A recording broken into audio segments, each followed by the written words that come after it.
The highly anticipated boxing match between Jake Paul and Tommy Fury took place and made headlines in the sports world.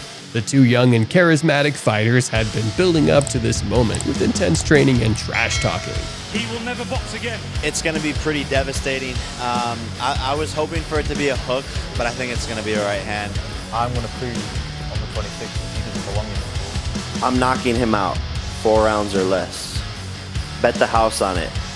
Jake Paul, a controversial internet personality turned professional boxer, had quickly risen to fame. On the other hand, Tommy Fury, the younger brother of heavyweight champion Tyson Fury, had been building his own reputation in the ring, with an undefeated record and a string of knockout victories. So without further ado, let's look at how it went down.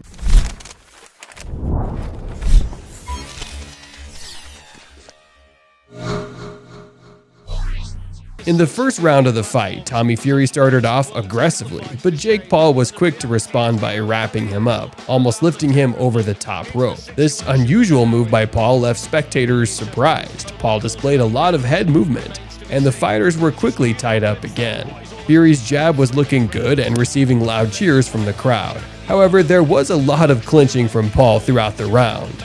Paul managed to land an overhand right before returning to the clinch. While Paul was advancing with his jab, he was not landing many punches. Paul landed a jab to the body, and Fury responded with a jab to the head. The round ended with a brief exchange between the two fighters. From Tommy Fury, and both of them will feel better. As round 2 began, Jake Paul shook his arms loose, while Tommy Fury circled and utilized his jab. Fury landed a glancing right to the body and was in and out, displaying good footwork.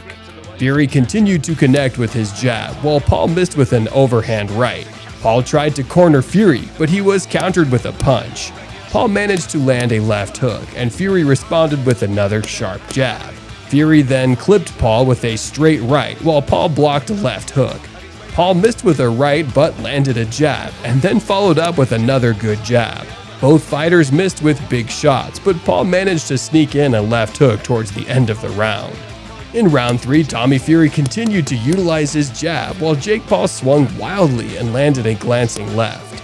Paul pushed Fury to the ropes, resulting in another tie-up. Fury connected with a jab, and Paul answered with a jab of his own. While Fury continued to stick with his jab, Paul hunted with his heavy right hand. Fury managed to connect with a jab, but Paul also landed a left hook.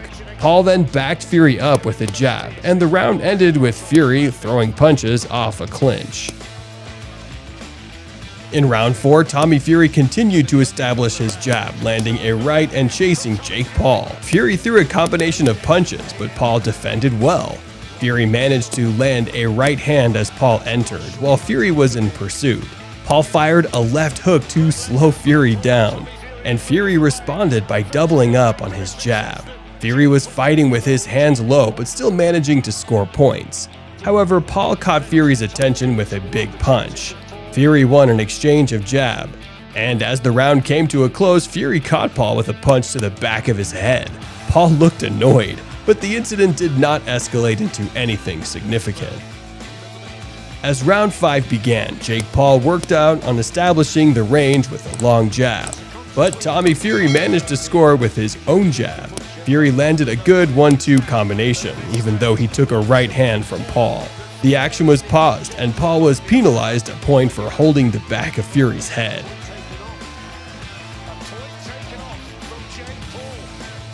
Once the action resumed, Paul landed a left hook that hurt Fury, but Fury quickly recovered. Fury then landed a right hand on an advancing Paul, following by a 1-2 combination. At the start of round 6, Jake Paul opened with a left hook, but Tommy Fury caught him with a short shot as they clinched against the ropes. Fury then landed 2 uppercuts and a solid jab, while also opening up with his punches. The referee had a conversation with both fighters about the excessive clinching.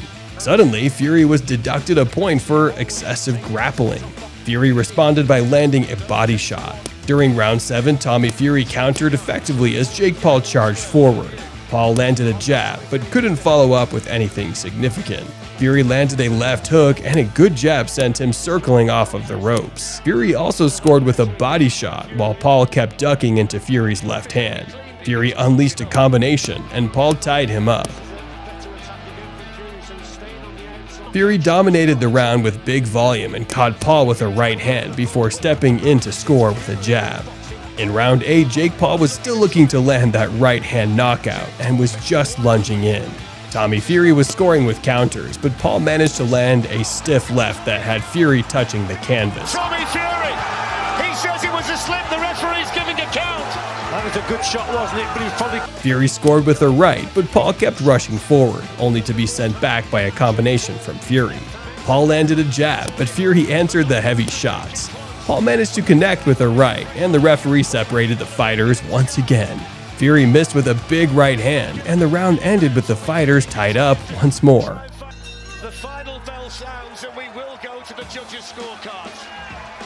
Tommy Fury celebrates, but so does Jake Paul. The final result, Jake Paul via split decision, 74-75, 76-73, 76-73.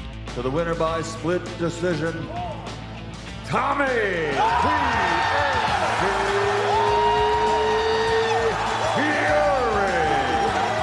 The biggest win of Tommy Fury's young career.